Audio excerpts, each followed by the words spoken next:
আমি তোকে ভালো পয়সা দেব। না উস্তাদ, এগুলো আমি নিজেই বেচবো।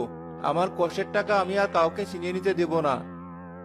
হাসান নিজেই মাছ বেচে চলে গেল।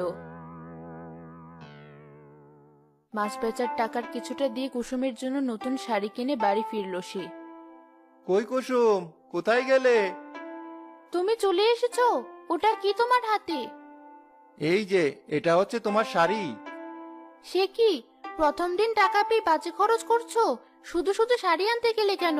আমার তো অনেক শাড়ি আছে। শাড়ি আছে বললেই হলো?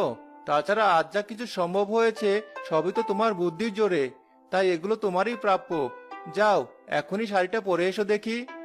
হাসানের কথায় খুশি হয়ে কুসুম শাড়িটা পরতে চলে গেল। অন্যদিকে হাসানের ব্যবহারে ক্রুদ্ধ হয়েছিল মহাজন। বুঝলি সুমন, হাসানের খুব ভার বেড়েছে। যে করেই হোক ওকে সাহায্য করতে হবে। হ্যাঁ ওস্তাদ, নিজে জাল কিনে ধরাকে সরাকেন করছে। ঠিকই বলেছিস। ওকে এমন টাইট দিতে হবে যে আবার আমার পায়ে এসে পড়ে। তাহলে বুঝবে কত দানে কত চাল।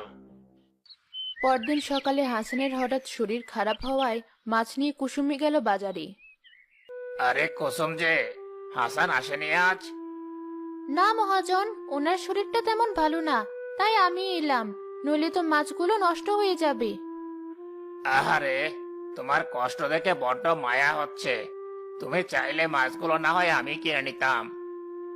আমারও তো কষ্ট হচ্ছে না, মাছগুলো আমি বেচতে পারবো। কুসুম মাছগুলো নিয়ে কিছুটা দূরে গিয়ে বসলো। এই দেখে মহাজন রাগে কটমট করতে করতে বলল, যেমন স্বামী তেমন তার বউ। চিন্তা করবেন না ওস্তাদ, বোকা মেয়ে মানুষ।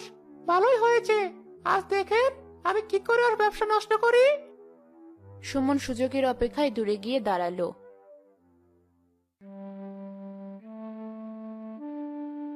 চাচি, আমায় দুটো মাছ দাও না। কতদিন মাছ দিয়ে ভাত খাই না। দাও না চাচি দুটো মাছ। আহারে, কে তুমি?